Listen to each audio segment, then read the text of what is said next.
we was across the table, and he leant over and he went, "He's getting rid of some of his puppy fat, son." The nine dog is the centre forward. I was like, I remember seeing us going, Siddy's got a nine dog. He sort of leaned in and gave me a bit of shit about what I was wearing. And I didn't really know you. Juicy, isn't it? Of course it is.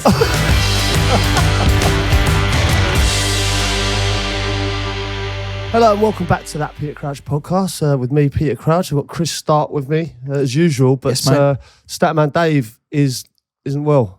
He's not well. We don't know what's really happened with him. I think it's just general illness. I don't think it's anything connected to, what was it he described it as? A VIP backdoor experience. VIP backdoor experience on the show. That he'd had on a night out in Blackpool. On a night out in Blackpool, no. I don't know if we can't confirm or deny it was down to the backdoor experience, but what I have done is drafted in a good friend of mine, Mr. Steve Sidwell, or Statman Steve, as he's known. Steve. Not one for stats. Not one for stats at all. I was intrigued there about the VIP backdoor shoot. I didn't know it was a toilet incident. No, it was a night out in Blackpool we had with Chris. I lost him towards the end of the night, so I was DJing. I then offered to have him driven back to his hotel. He didn't really fancy that. He wanted to stay out in Blackpool. And then next time we spoke to him on the podcast, he talked all about some sort of backdoor experience that he'd had there. Lovely. Yeah, we don't really know what went on, but we can only assume he had a lovely time. But welcome along to the podcast. It's very odd for me that we're substituting Statman Dave for Statman Steve. It's an upgrade. It's an upgrade. Is this a highlight in your footballing career? It's been long overdue. It's been long overdue. I'll tell you why, because me and Sids, we play a lot of golf together these days. Good friend of mine. So he was very close to rapping at Crouchy. Oh no! Do you know what that is? Yeah, I remember you telling me. Wasn't it? Do we want to give it away? Because I assume this is a rollover performance. I'm hoping it's a rollover. It could be done. It was one of those powers to be. I'm sure can make it happen. Do you know what? Someone pulled out, and I knew Sid was coming to watch anyway with a few of the boys. And I said to him, "Would you be up for potentially?" Because I've seen it. I've seen this rap in action, and it is it's phenomenal. I don't know whether we should say it now and then let you work on a new rap for Crouch Fest, or if we just build hype by you saying what it is now. How do you feel? It's whatever. Listen, it's your show. I think you should say what it is. What is it? It's what? Notorious B.I.G. Notorious B.I.G. Yeah. It's Notorious B.I.G. It's juicy, isn't it? Of course it is. It's juicy. It's juicy. You know, I'll tell you a little bit of background on this, right? Abby's 30th. Yes. Abby's 30th, right? We were in a place in town, and we had it was actually couple of musicians actually with us as well. Serge from Kasabian was out with us that night. Of course. Anyway, that tune came on, and Sid's just went, "I've got this." Oh, okay. I've got this, boys. Take a back seat. So just allow me. Anyway, we all got in a circle, in a huddle. We're all jumping round, and he performed this rap. And honestly, I've seen nothing like it. And Serge pulled me afterward. That was fucking incredible. Captivated they were. I had them there. So I'm kind of pleased we held that back from Crouch Fest for another time. Potential headline performance if we do it again. Yeah. Well, as you know, there was another part to that story was when Abby lost her jacket, and I had to go back the next day.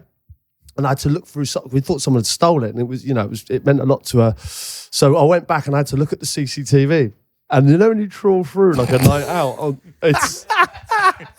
but like there's no music, all I could see, right? And then all of a sudden I'm going, "Nah, I can't see this." I was like, "Oh well, just leave this for a minute." And it was like the camera was perfectly positioned on us, and we're all going, "Whoa!" We're all jumping like this. And he's in the middle, just spitting bars. Adam all. Impressive. Where did this become your thing? Notorious S.I.D. There we go. Do you know what? I don't know. It's just one of them ones that it just come on and I just literally hit the button. Yeah. Serge's face was class. It was literally. Good, I was like, I can have a record deal here going. I could be on the new album. I thought he might be, yeah. Give us a blast. What No. Not even just a tip. You have to wait. You won't give us one line? No. We'll save it. It was all a dream? It was all a dream, yeah. the thing was, honestly, so on last Crouch Fest, I was on the way up because we went up early, me, my missus, best mate and his missus, had a few drinks. we had started early, as everyone did. And he texted me saying, would you be up for it? And I was like, mate, 1,000,000%. 1,000,000%. I'm there nicking a few jars, thinking I'm waiting just for confirmation to come through. Wait for the green tick. You know when we thought we didn't have Lisa Mafia? Yeah. I thought I was getting a Notorious S.I.D.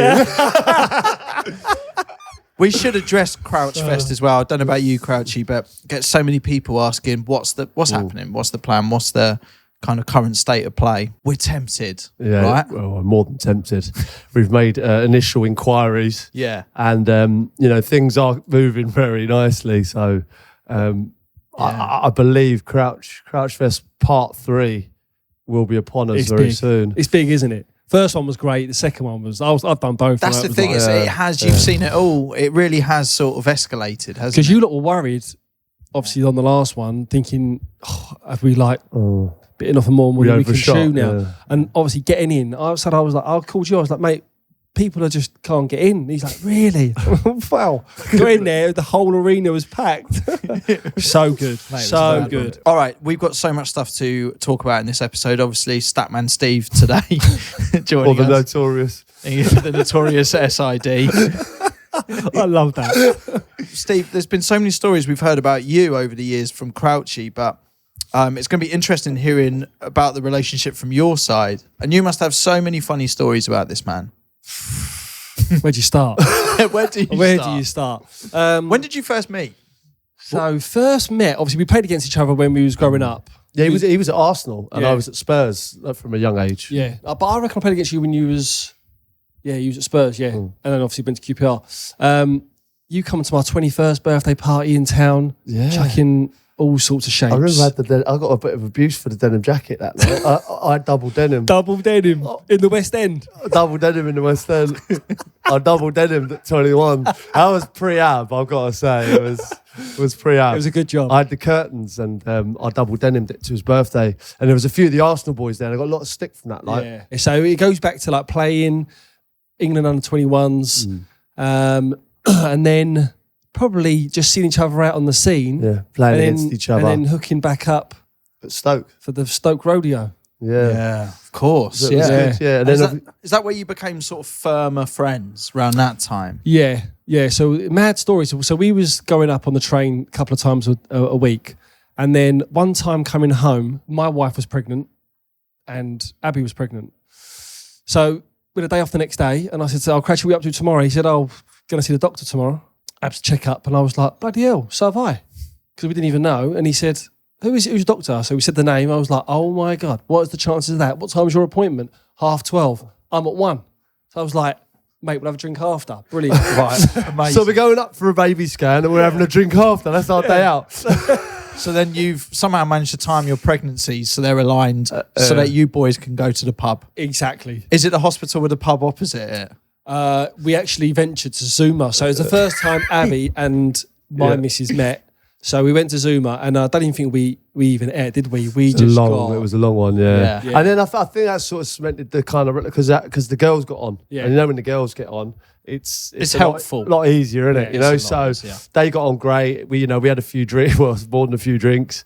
And then that was that. All right, so I think we're going to dig into this relationship and stories about where you were playing together, how you've both seen each other's careers throughout the years. Should we start with a couple of messages? Do you want to kick off, Crouchy? Yeah. It said, I got a message here from Jack. He says, I've been on a couple of trips recently in the Philippines. There was security at the airport. They all had Pulis on their top, spelt as Tony Pulis.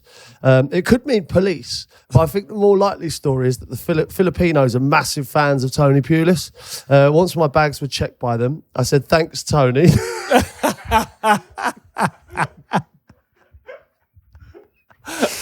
Jack, phenomenal stuff, mate. Passing the pod in the Philippines. Great. Good to see. I think if anyone is planning on travelling to the Philippines, you do have to call the police Tony. Tony, yeah. Hopefully you don't get in any trouble. But I don't think you can get in much trouble for that. Call them Tony. Unless Tony's offensive over there. No. But entertaining Jack's thought for a minute, it is kind of weird how sometimes in a random country in the world, people love you, like idolise you, especially as footballers. Go to a random country and for some reason you're massive there. I've seen it firsthand. Pre-season tour, Stoke, Singapore. get out there. As soon as we get to the airport, Fita.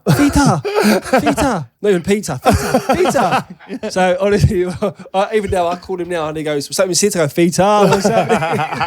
What's happening? Yeah, it was it was a bit mad. Big there. Mad. Do you know what? Did Tony Pulis sign you? Or was you No, on the Mark market? Hughes, Yeah, yeah. I was going to I say, missed- have you worked I with missed Have you come Tony. across Tony Pulis? Do you know what? I nearly signed for him at Stoke years and years ago. And we was across the table and he leant over and he went, we need to get rid of somebody's puppy fat, son. I was like, wow. And I'm like trim as well. I'm thinking, gee, our pre-season's going to be brutal. No way. Yeah, the move never comes. Do you know what happened as well? Well, I got back to my car and we parked at the stadium at Stoke. Someone tried to break into my car. No. So yeah, well, someone did break into my car. My back windows was all smashed in the car park at the stadium. At the stadium? At the stadium outside. And they was all apologetic. They come out and I was like, oh my God, I'm so sorry. Like, hopefully this don't affect like if you're going to sign for us. I was like, no, of course not. Up the car. There's no fucking way I'm signing for these. No way. I can't believe that. You never know. I guess what we're trying to say is you never know that Tony Pulis isn't actually just massive in the Philippines. Might be, yeah, that's what I mean. It could be Which huge. I love the idea on. I like the idea of, when you turn up at an airport and there's loads of fans waiting and the police have got to hold you back. All for Tony. And he arrives. Waving at everyone at arrivals. Nice. We got a message from Adam here. Just getting in touch regarding the recent episode and my own personal and quite literal Chumbawamba moment. It was Christmas Eve and I just started seeing my missus a couple of months prior. Me and a few mates had been out during the day having a few festive bevs when for some reason the bouncers, who are notorious for their Christmas cheer, felt it was time for me to leave the pub suddenly and quite swiftly. I've no idea what brought them to this decision and I wasn't having it. But I really wasn't in any position to argue as they lifted me up and chucked me out, with one bouncer following behind and launching my shoes at me as I lay in the street. And as luck would have it, at the front of the queue to enter this lovely establishment was my new girlfriend with her mum and dad. Needless to say, this was the first time I had met my lovely in-laws and it went down like an absolute shit sandwich, as you can probably imagine. That was 10 years ago. We're still together, due to be married this year. Her dad likes me now and her mum slightly tolerates me, so I'd say a massive Chumbawamba all around. Right. What a lovely story. Yeah, that's a nice story. That's a good ending to that story. Yeah. That is a Chumbawamba because it sounds to me that you put yourself in the worst possible position with the in-laws and have somehow turned it around and they respect you enough to kind of be there at the wedding and let you marry their daughter. Yeah. That's nice. Huge. Have you ever Chumbawamba'd in that way before? First Statman? impressions count, don't they? It's massive that. He's turned that around well. Yeah. Turned it around well. I've probably had a few. Yeah. I've probably had a lot. Do you want to do a message, Steve? What about this message from Megan? Message from Megan. In the Basel game, the ref had given a player a second yellow card. So he started walking down the tunnel. Then the ref consulted VAR and called the player back out of the tunnel just to rescind the second yellow card and give him a straight red. Oh. Ref housery. Did you see this? I have seen this. Yes, this was a few Brilliant. weeks ago now. Really? Yeah. So he's give the player a second yellow card Yeah. to be sent off. Yeah. He's gone down the tunnel. He's then gone to VAR because obviously the tackle was worse. And then he's called him back. So he's tranced on and he's got the thingy out and give it the old no. And then got the red out and gone. Oh. So he's come back from the tunnel. Yeah. Shit. So then double dip back into it again. Hell, so he's gone from like a 1 game ban to a 3 game. Yeah. Oh. Yeah. Which is, I guess, why the ref had to do it. It wasn't just the ref being a shithouse, because obviously the punishment would lead to more. But then he could have given the card after the game, couldn't he? I think you can, in theory. Yeah, I mean, that's VAR to a T. Yeah. Good though, but not if you're the player. No. You'd be Devo. Yeah. Good ref housery. Yeah, anything you spot like that, feel free to let us know at the podcast. Got a message here from Toby. He says, hi lads. One of the lads at my work said he would eat his shoe if Mitro scored 12 goals this season. Turns out this is an HR nightmare. So any suggestions on his new punishment? So you can't eat your shoe. No. Eat It's the a kind of thing you shoe. say, if so-and-so does that, I'll eat my hat. Or, Okay. but it sounds to me that they're not allowed to let this guy eat his shoe. Burn them, stick him in a bin and burn them. I don't know how that goes down with HR. Unless they're Converse. Converse take ages to burn. Have you tried? We was at a barbecue once and it started going out and it's amazing what goes up on a barbecue. So we'd end up going, that jacket looks shit. Take it off and put it on the barbecue. See if it goes again. Honestly, so this is just obviously the men. No, this jacket goes off. It goes on. Then someone goes, that's a rascal pair of strides. They can go on as well. Oh, I swear, in the end, people are down to their pants, yeah? And it got to someone's Converse. Don't burn Converse. Yeah. The rubber, they go for ages as well. It kept everyone warm. So. Well, he's a bit of a barbecue connoisseur. How do you feel about Converse? Well, I've not really barbecued clothes before. But it's interesting, though, you can't barbecue Converse. It's something I can take away from this. No. Can you slow cook them? It got to a point where we got a fire pit at home, and then my boys was at this barbecue as well, and they would like rip their, they'd be like, Dad, like, can we take our stuff off?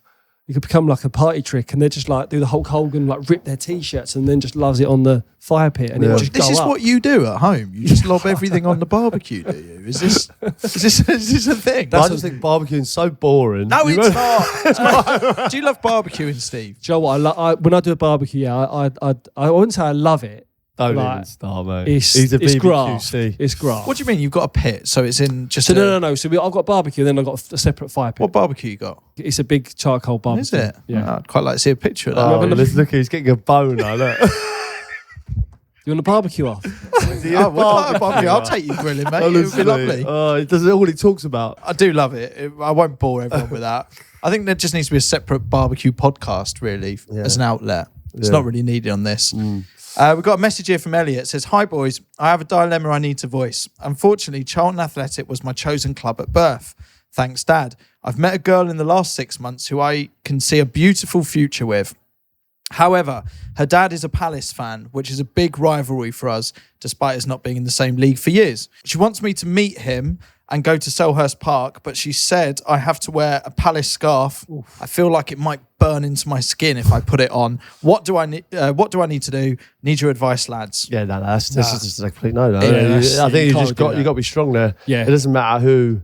It doesn't matter how much you try and impress your missus or future wife. It's not an option to wear a Palace scarf in that situation, is it? No, and the thing is, her father-in-law will always have that then. Yeah. So even then, when you stop trying to impress everyone, he'll say, you were a bitch. I got you to the game.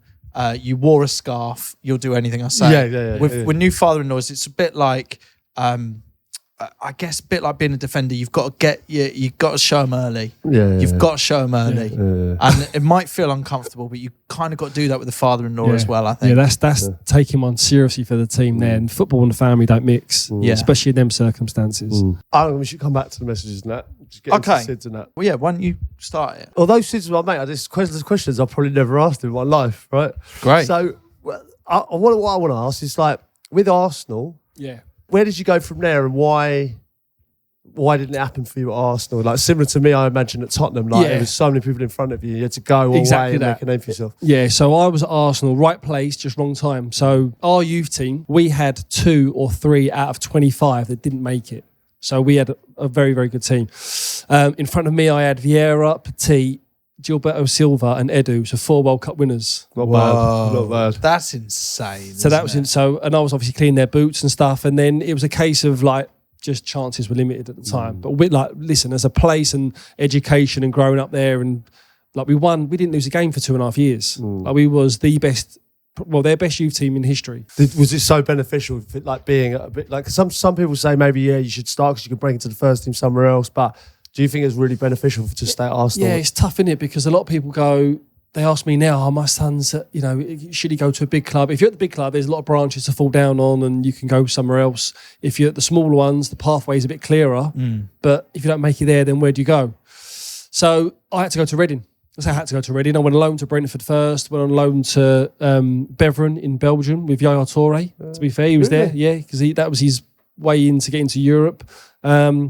And then went to Brighton on loan, and then Reading bought me. So it was all kind of quick, but I had to, Wenger was like, I don't want you to go, but I can't guarantee you, like, obviously you're playing. I was on the bench a couple of times, and then just never worked out. Yeah, so how was that chat for you? So when you sit down with Wenger, I imagine you were brought into the office. Did you kind of know what was happening? Or did you sense it? And did you have a good relationship with him? They was honestly good as gold with me. I'd been there since I was 9, so I was like part of the furniture. All the first team, all the staff, you name it. Everyone there was brilliant. I was actually on loan to Brighton playing in the Championship. Played about 12 times, scored 6 goals. Reading put the bid in for me while I was at Brighton because it was in the January window. Arsenal accepted it. And then that's when I was like, right, let me go back and speak to the gaffer and just see. And then I went back and he sat me down and was like, look, if I was your dad and you were my son, I'd say you need to go out and come back. He said, you never know, one day you might come back. But, at the moment, the pathway is just not there. So... How was it being a young player? Like I'm thinking of that team that the first team at that time, like Thierry Henry, Patrick Vieira, like the Invincibles. Yeah. Right. So what is it like being around that on a day-to-day basis? So we was there basically when Wenger first come in. So the change straight away, like the yoga mats and the stretching, the diet, the pills, nutrition. That's standard now, isn't it? It's just every club's doing it. So hang on, you were there when he came in. Yeah. Were you worried about that when you first? No, came so I was literally just starting out as a first year scholar, my first year YTS. So we were like watching Martin Keown and Tony like trying to do some yoga, like absolute stiff as a board, can't even move. We were out there going, Keown, like, typical just YTS boys.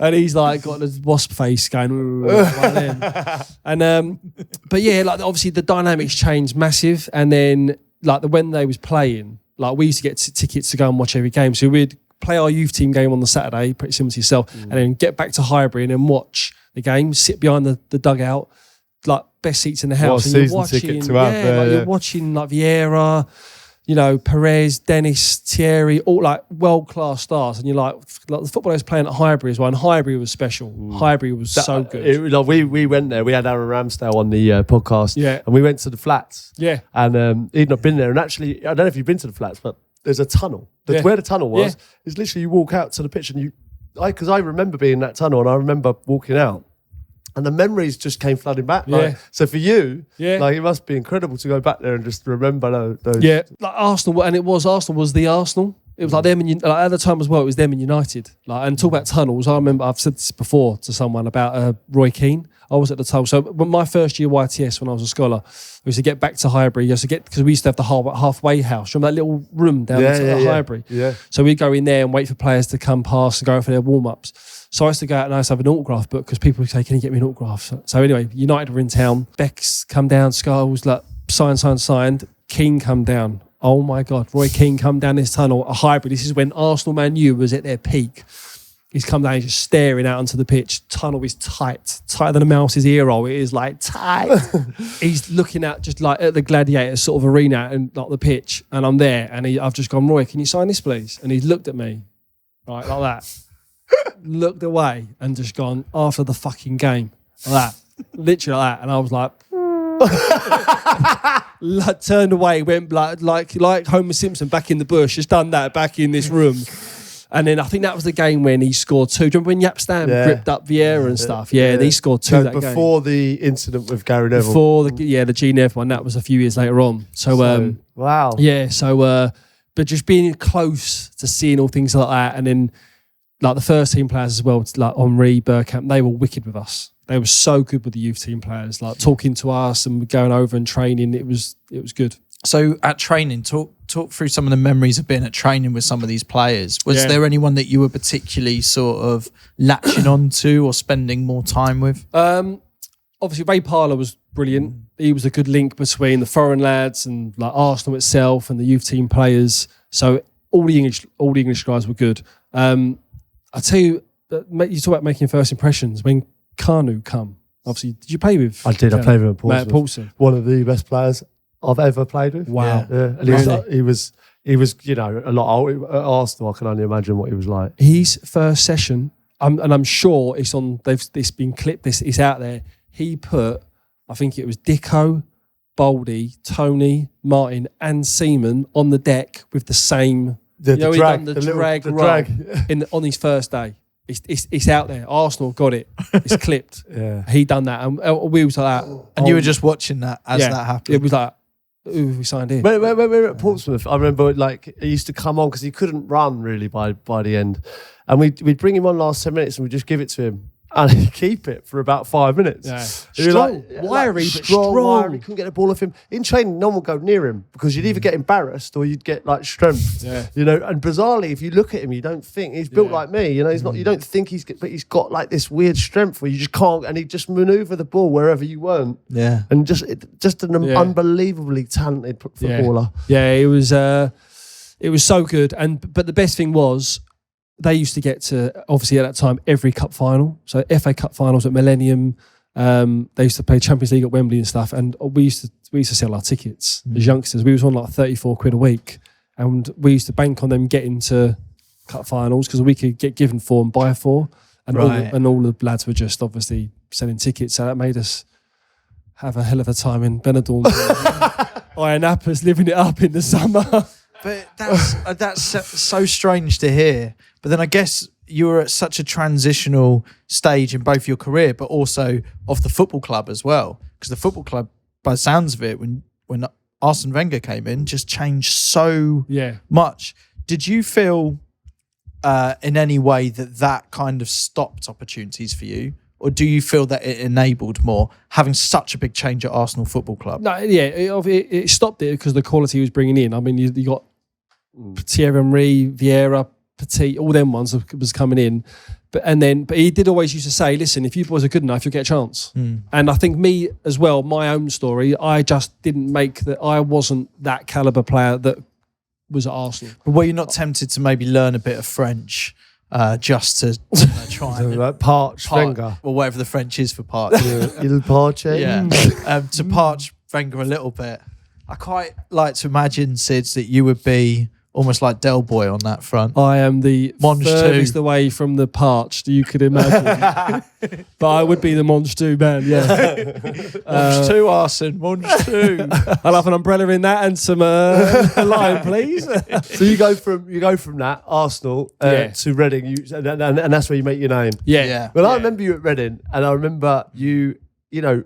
It was one season where you scored like 20 odd goals. Yeah, double figures. Yeah, it was crazy. Like every time I looked, you were scoring goals. Yeah. People were like betting on me left, right, and centre as well. When I was going, I'm gonna have a bet today. I was like, I feel like I can score. Just a purple patch. But and Joe, what? I was in the Championship, and I look back now, and I was so naive. I was like 19, 20, and I was ripping up the Championship, like it was. And people were going to me, "Are you playing well?" I'm like, "Yes, I find it's easy." I thought I should be in Premier League. And I was just literally just waiting and biding my time. But Reading was class. Good lads. Like, nice to get them into the Premier League for their first time. Good time at Reading, wasn't it? Like, good players, good team. Good dressing room, good time. Like, we got the record still, 106 points, Championship, 100 goals. And we was promoted, I think, by March. Put it this way, we got promoted in March. We went to Marbella twice, mid-season training. Before the end of the season, in the space of 6 weeks, we went. Yeah, the gaffer took us to. God, Lineker got some early takings there, didn't he? Wayne Lineker was like, they're up. Slightly younger Wayne. Yeah. Imagine him in those days. The second time, Sheffield United was there with us because they went up as well, and we was at that Plaza Beach on the front, and we was both there, 2 tables next to each other. We weren't overly busy, and then there was just obviously drinks flying around. Anyway, we left and we stuck all our bill on their bill as well. So they got our bill. They didn't even know about it. Yeah, have some of that. That's class. So almost the incentive was because you were so far ahead. Yeah, you could get on holiday a bit earlier. Yeah, and I guess that I don't know if that's the same now with say top 2 teams in Championship that go up. You've still got the playoffs for the other teams, so maybe it does give them a sort of slight advance on Marbella. We come back and we still won every game. We won every game when we come back. You know, when like but did the manager encourage that? Who was the manager then? The manager was Steve Coppell. Brilliant. Yeah, great guy. But you still speak to Steve Coppell? Yeah, great guy. Like just one of them. He was one of the managers where if you played bad, you come off. You felt like it was your dad. You felt like going, you'd apologise. You go, sorry. Oh, shit today. And how would he be? He'd just be like, okay, City, no problem. His little voice. Yeah, good times though. Good times, good club, and throughout my career, every dressing room I've been in, lucky enough, has been a good dressing room. I've never been in a bad one. And that is the key because you're going into it day to day. Like Stoke was brilliant, Villa was brilliant class, Chelsea, all of them have all been every day going in. like good lads. Are you taking credit for that? I was like a bit of a not like a joker like the one, but I'd get it going. I felt team morale and day-to-day banter was good. What Sids was very good at, I have to say, is the maybe the link between like having a bit of fun and being like ultra professional, because he was one of the lads, right? But then he would train like his life depended on it. You know, like the tackles, the work rate, the intensity every single day. I'm not just parching him here because he's here. I genuinely, honestly, it was a pleasure to watch. And I think, you know, sometimes it can spill over, you know, and some of the lads are like, a bit of fun sort of carries on. It becomes like a boys' club a bit, but then you watch Sids in training and you're like, nah, he's on it. And it's when you're there to work. And I think sometimes, you know, you can go too far, but there was a good balance with Sids that I think it was one of those, if you're a young player and watching him, the way he trains, it's how to do it. The Stoke one was good. The Stoke, in the end, I was like surplus to requirements at Stoke. I was just like the odd body travelling, didn't play. And even in like the game, the shadow games, the 11v11, I'd be playing right back. I wouldn't be centre mid. I'd be right back, and I was getting like Ben Thatchered off and Ronnie. Who is it? The Stamp from the Borough. Phil Stamp. I'm getting like Phil stamped off. But I was like, listen, it is what it is. But you know what? His attitude didn't change. You know, like if you sometimes, like I've seen it so many times. You know, when players have been, you know, it's obvious that they're not going to be part of the first 11. But like every day in training, it didn't matter. You know, I've seen players throw their toys out the pram, and you know, this manager's not having me, so I'm going to down tools basically. But I never saw that once with Sids ever. Yeah. So you went from Reading. Who were you playing with at Reading? I'm just trying to think of that team. It was the strikers really. Dave Kitson, Kevin Doyle, Shane Long, Leroy Lita. Yeah. They all banged in, I think, 20 goals that season. They got a lot of goals that year. Yeah. But a lot of people forget the season that we went up into the Prem, we finished 8th. We just missed out in Europe by a point. Incredible. How's that? Yeah. And we didn't buy no one. We bought one person for $250,000. So at that stage of things, I mean, it's all kind of as you expected, right? As in you joined Reading with the expectation that would happen. Yep. And then you make a good impact in the Premier League. Yeah. And then our first season in the Premier League was my last season at the club. So left on a bit of a sour note, really. So they were zooming and ahhing about my contract. And I had a really good season getting promoted. And I was like... That's what I mean. It's a no-brainer. I'm going into the last year of my contract in the Prem. They're like, and ahhing. So I said to my agent, I'm going to ride this one out.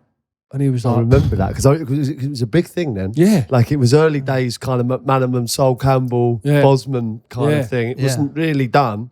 And I was 24. I remember that happening. I thought, whoa, that's a big call, you know? But you had the season of your life, right? Of my life. Oh, literally of your life. Like, it was a big one. My agent was like, are you sure? And I was like, yeah. I said, I want to do it. I said, fuck them. It got to a little bit of a sort of standing ground one. And then first game of the season, played Borough, 2-0 down, 1-3-2. I scored. And then Gareth Southgate literally called me on the Sunday, the day after, and was like, what's going on? And that was the recurring theme. Every week we'd play, and whoever we played, I literally spoke to their manager every week on the Monday or Tuesday, apart from Liverpool, United and Spurs. There was only 3 that we didn't speak to. And that's all because you put yourself in a position. Yeah, I said to him, get the word out. Like, and then Reading was like, we want you to sit down and sign. And then I was like, no, I'm going to go. So is that because they'd sort of pissed around with the contract before? Yeah, a little bit, yeah. And you it was a little felt bit like of you at that point. And then I suppose you could see the options as well. Yeah, you can see all those options are coming in, I suppose, all the time. And where did you go then? I went to Chelsea. Yeah, I went to Chelsea. I was going to go Newcastle. It was near enough done. I went to Newcastle, sat down with Freddie Shepherd. Glenn Roeder was manager, and then it was kind of agreed. And then Glenn Roeder called me and said, listen, there's some changes. We've got a new fella buying the club, Mike Ashley. He's bringing in Sam Allardyce.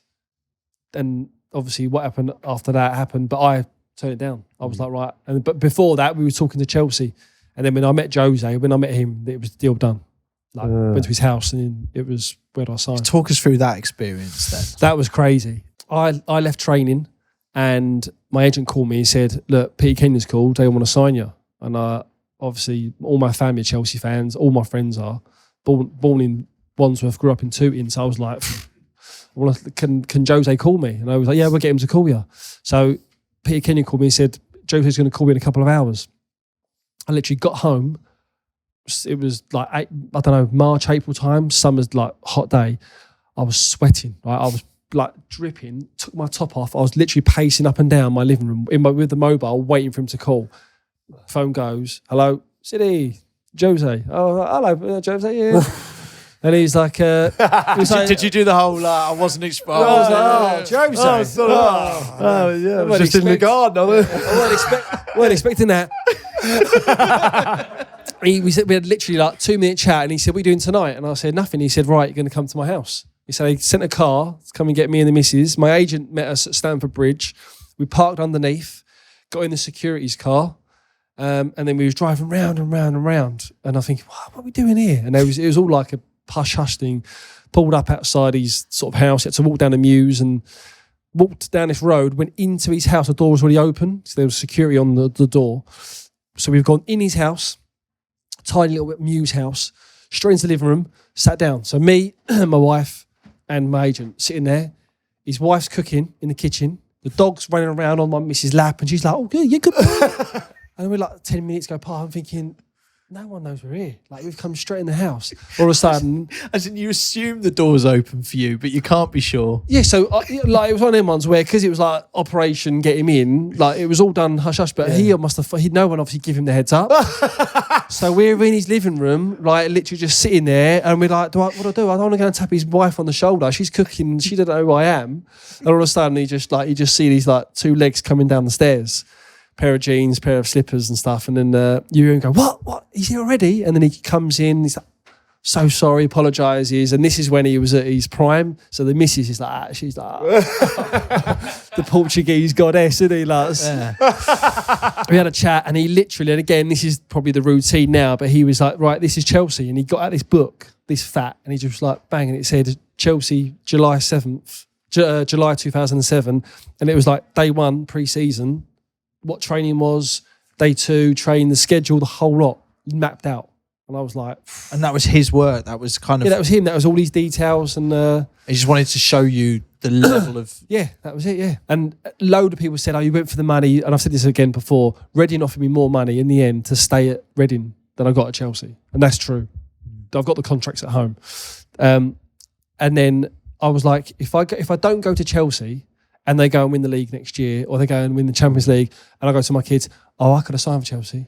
Or I saw here, I could have signed for Chelsea in 2007 with Mourinho. Well, why didn't you? Because I shit it. I didn't. Yeah. I was like, I'd rather do it, and if it works out, great. If it doesn't, then... Yeah, but you're also saying your family are fans as well, and that must have a sort of an input in your brain, or like an emotional... thing that isn't necessarily about the money. It's a reason to go and do something. Yeah, it was massive. There was tickets and kits and signed shirts flying everywhere. The nicest thing that happened with all that, going a little bit off piece, but it's a nice story. So growing up, my dad was always into Harleys, Harley Davidsons. Like, so we go to America, to Disney, you go, come on, let's go and have a look at some of the Harleys, and we go out and have a look. So for a running joke for me, my dad, he'd say to me, even when I was like 14, he goes, if you ever make it, son, just buy me a Harley Davidson. That's all I ever want, right? I was like, all right, no worries. Anyway, the day I signed for Chelsea, I called him. I was at Stamford Bridge, and I said, Dad, are you in town? He goes, yeah, I'm pricing some work. And I said, come to Stamford Bridge, I'm signing my contract. So we signed it. As soon as we put the pen down, literally got in my car, we went over the road to Wars, Harley Davidson, on the King's Road, walked in there, and I was like, pick what one you want. Wow. And he's still got it to this day, and his bike is immaculate. It's a proper it's a vintage one, all the colours, the saddlebags, the bars. So just little things like that are just remind me of the nice times. Such a good story. Yeah. That's unbelievable. Yeah, that's kind of like every dad and son's dream. Yeah, really, it's incredible. Like I say, his dad I think it's the same as it was from the showroom, right? Immaculate. Immaculate. So he passes my house on the way to the golf course, and then we're in the garden now, you can hear him, and the kids go, oh, it's Pops. He just slows it up and just gets one of them and then just goes off. Yeah, in that moment that you're in the showroom, right, and you do the dreamy moment, pick wherever you want. Yeah.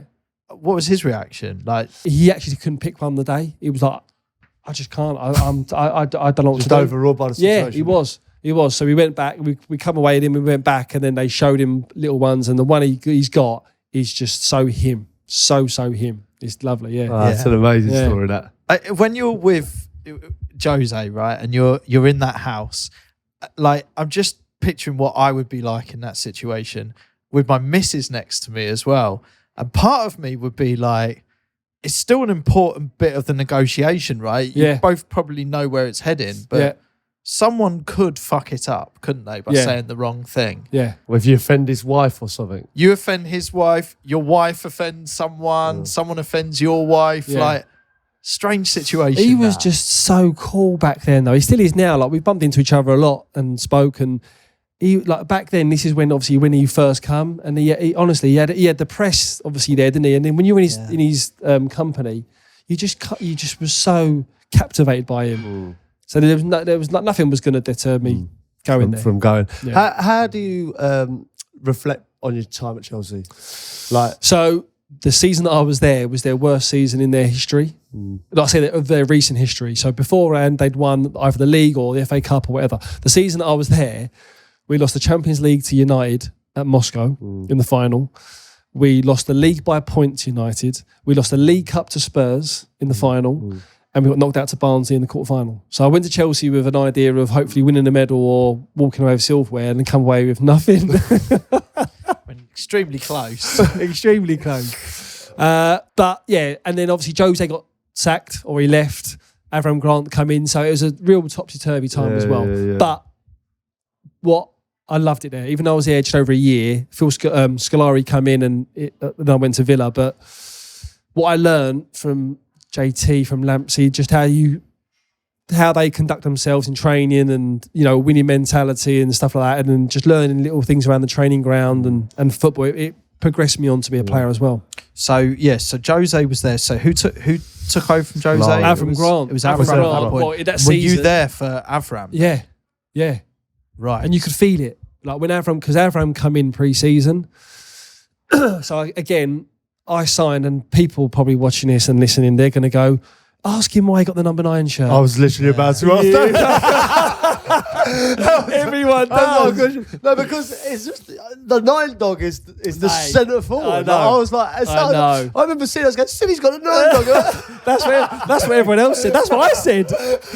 How do you get the 9 dog? Yeah, so again, when you sign for a club, you always see who's leaving, what shirt numbers are available. So you pick it before you kind of get there. So when I signed, Jeremy left to go to Newcastle, and Belarus, who was a defender that wore number 9 as well, he left. So we signed me and Claudio Pizarro, striker, midfielder. So I thought, right, I'll have the 14. I've worn that before. He'll have number 9. First day pre-season, we fly to LA. We get on the coach, going to the airport. As we get on, Jose's at the front. He pulls me. He says, you got the number 9 shirt this season. So now I'm thinking mind games. Straight away I'm thinking, this is mind games. I was like, all right, okay, no worries. Thinking, like, he's just testing me, see if I want it. So I've gone, no worries. He's like, okay, no worries, good. Sat down, and then the kit man, who's Big Tel, who's friends of ours now, he sat next to me, and I was like, I haven't got the 9 dog, have I? And he went, I'll tell you later on. Like, literally goes, I'll tell you later on. So we landed, and then straight away we done the shirt, and it was already printed up. So Big Tel said it was already printed up, it was already done, and I'm standing there, and then so my mates at home going, what shirt you got? And I was like, I've only got the fucking 9 shirt. And they was cracking up. They was like, what? And I was like, he's giving me the number 9 dog. I was like, how can I say I don't want it? But you can't say exactly. What? So why did you give Pizarro the 9? So he give him the 14 and me the 9. Why? I don't know. You don't. So to this day, you don't know why. So I've never asked him. So my. Why do you think? So this is the time where he'd spent a lot of money. They didn't give him no money in pre-season, and he had free transfers. So I think it's his way of sticking fingers up at the board by going, if you're not going to give me dough to go and get a striker, I'm going to give it to this lad from Reading on a free. To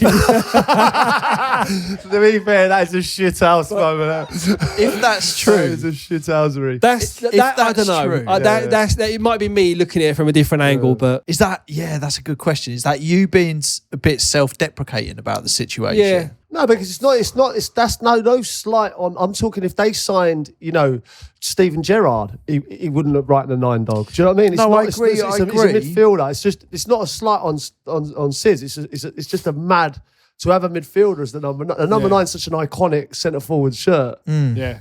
Yeah. And it's obviously been cursed I get that. before and after that as well. So I'm part of the curse.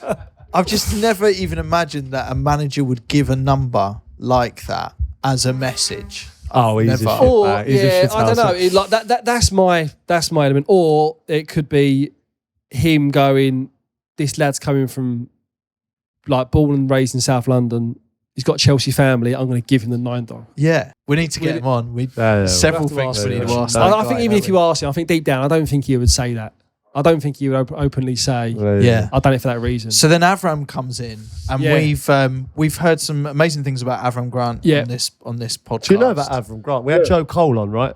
And Joe said he is like full hammer, right? He said he seen him on a night out, and he's like, he goes for it. He's a cannon. And his missus as well, his wife. Really? They Yeah. go for it. Yeah. Yeah, lovely guy. Lovely guy. So all the clubs, obviously, you got Fulham, you got Villa, Fulham, Stoke. Yeah. Like, where would you say your happiest time was? Reading was good. Football-wise, I love Fulham. Yeah. Fulham, I think, for the whole family as well. We had a box. The kids were there. They come on the pitch after, play football. I was playing well. You're in London. It was just the best times. The best times. Did you get a box as just part of your negotiations? Is that how it No, works? I had to pay for the box. Oh, Yeah. did you? Yeah, to pay for the box. Did you ever do that, Pete? Yeah, man, I had a box at Tottenham. It cost me a fortune. Yeah. I just assumed you got it in the contracts. No, it's not. I mean, it's a slightly discounted rate, but not much. I had the box. I had the box at Tottenham, and Gareth Bale's family used to come in the box as well. So my mum and dad, sister, whatever, and then obviously was with Ab, and she'd come, or and Gareth Bale's mum and dad and stuff like that. And then Gareth sort of became. He was like a young player, and I was like, I'm the man here, Gareth. I'll get the box, no worries. Then he was a fucking Galactico, not paying a penny. He just roasted Michael, got a new contract, and I was paying for the box. I was He's asking you for extra tickets in your box. No. You have to start chipping in, I think, Gareth. Not really the kind of thing you can say, is it? Yeah, I was like, you're doing well now, Yeah. mate. I feel like you maybe should start chipping in for a few. The bill tickets. comes in, you're like, well, I'll get this How one. much did your mum and dad eat yesterday? Been on the beers there, haven't they? So basically, it was either get a box or they're sitting in the cottage, and the cottage is like chairs like this table, isn't it? So it was, Amazing that Fulham. Like I was close to signing with under Roy Hodgson. yeah.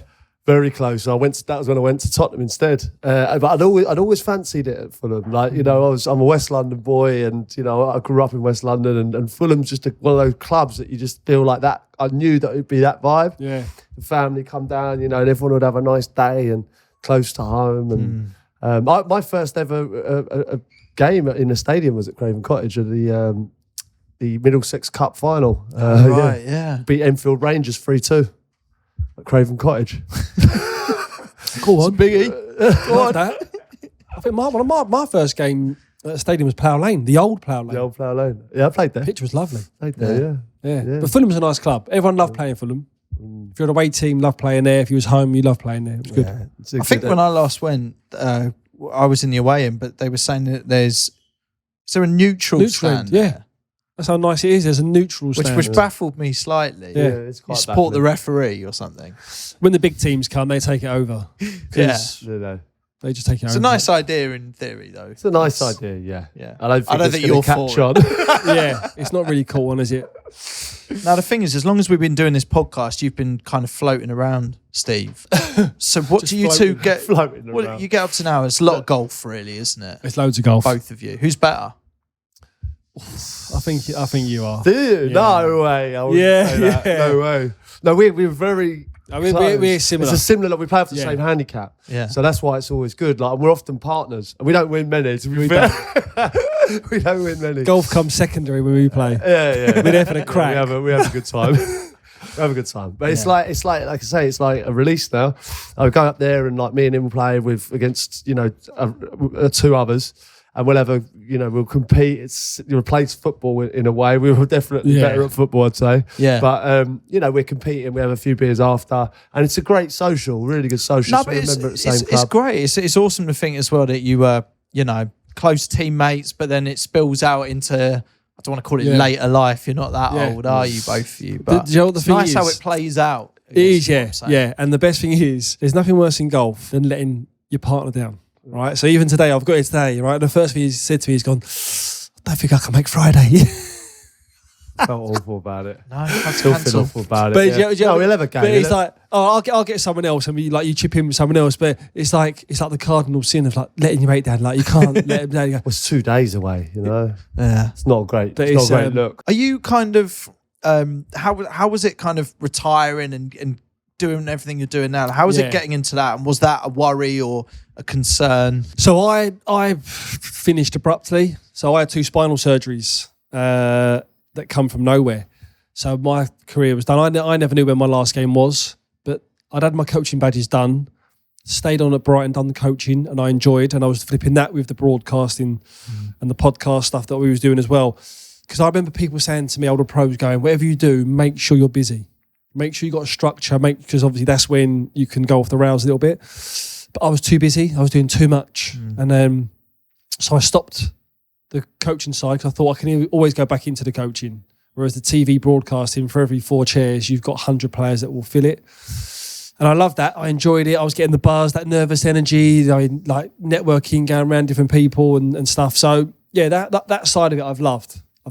Really enjoyed. I think the first time I met you, actually, I was at Wembley Stadium. I think I was doing something for Football Focus.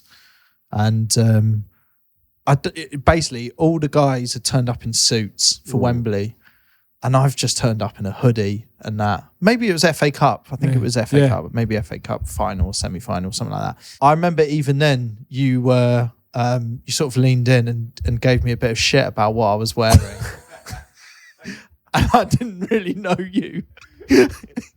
And I've since learned that's exactly what it is. Yeah, unfortunately, that's what it is. What were you wearing just out of interest? I was horrendous. I'll tell you what it was. Footy Focus, he's got a hoodie on. Footy Focus, but no one teaches me. So you're Like, on no one's Football taught me. Focus together? Yeah, well, yeah, I think it would have been like build up. Right. Yeah, but what was mad about that is I remember thinking like, fuck, why is everyone else in a suit?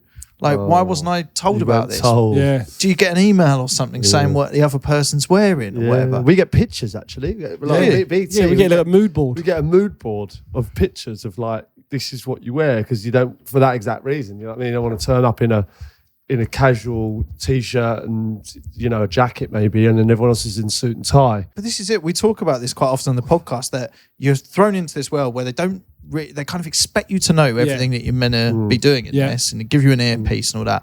But you never learn it. Do you know what though? Like, what I was just say with Sid, he's very good. You know, I've seen him presenting a few bits and pieces. He's a good presenter. Are you tempted with a Homes Under the Hammer sort of Scenario. gig? Yeah, I'd go down that route. Cash in the attic? I think there's longevity in that one.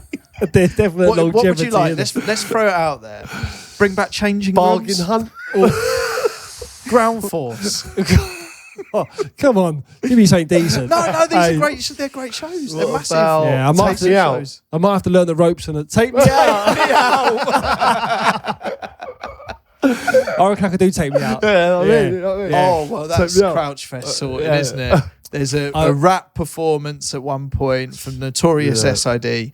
and Take Me Out live on stage. Yeah, Presented by Steve Sidwell. Yeah. I think presenting could be the road to go you're down. good at it, mate. You're good. Yeah. Yeah. You're good at I'd it.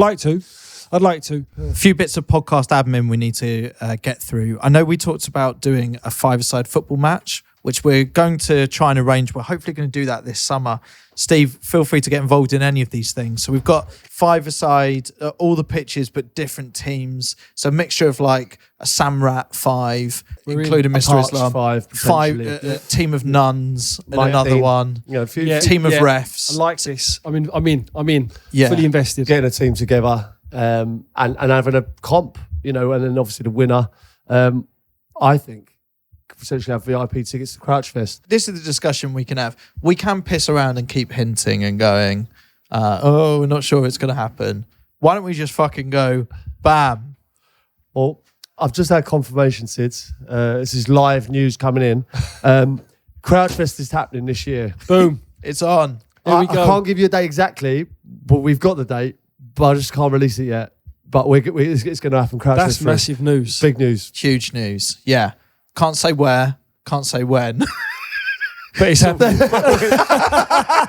It is. It's happening. And the first act on the lineup we can confirm right now. The Notorious S.I.D. Yeah. Juicy. I mean, here we go. It was all a dream. I'm gonna come. Oh, right. Is it? Lyrics are coming out. Just on the swap shop as well, I think I've had loads of emails about people that want to go as a night out as Jose Enrique. Mercy nightclub in Norwich. We've had, there was one in Watford. What was the one in Watford? What, the trip to Oceania? Red Road. Oceania, yeah. Yes. We could potentially do that. We got a message here. It says, "Hi lads, I'm bang up for going on a night out as Enrique.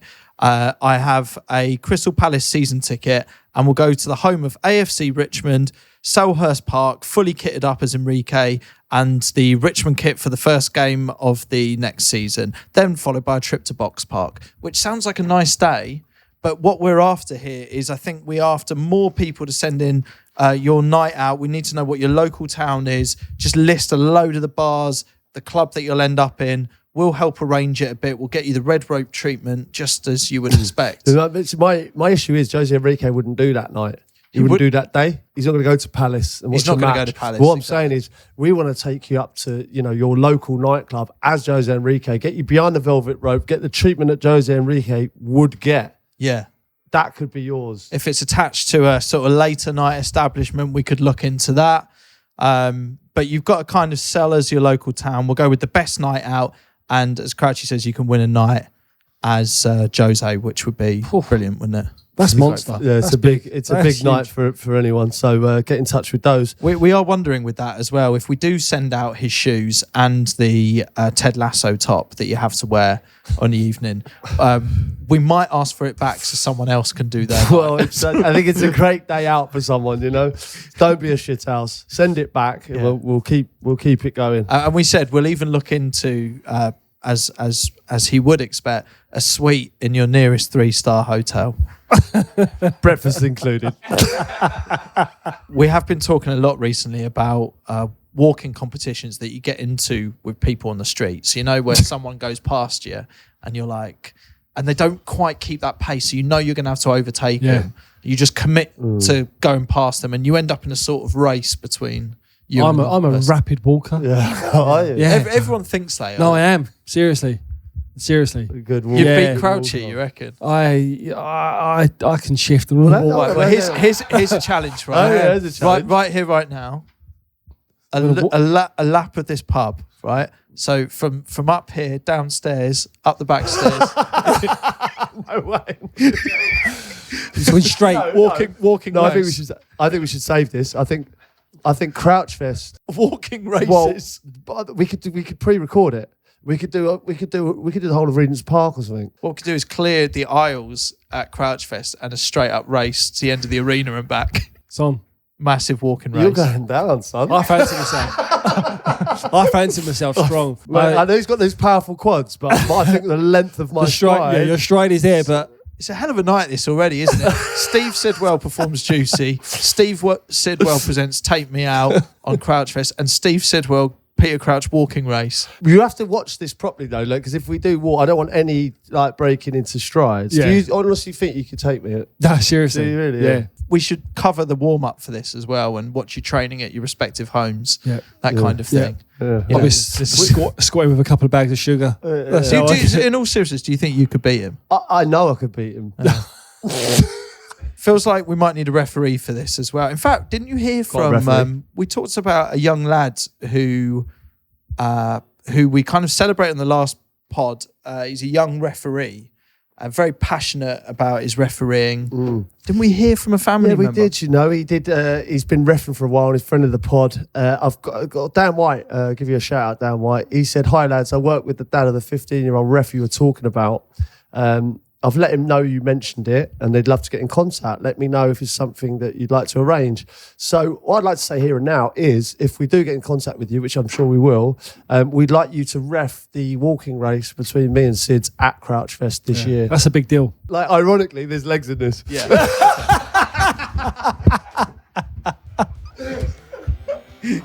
Sid, honestly, I feel like there's more in this as well. We could do a Sid's part 2, I think. It's Absolutely. been really, really enjoyable. Honestly, like, pleasure to have you. Thanks for coming on. I've enjoyed it. It's been a while, but I'm here. It's done. Box ticked. Crouch Fest. Let's go. Yeah, Crouch Fest, let's go. Chumbawamba. Chumbawamba, everyone.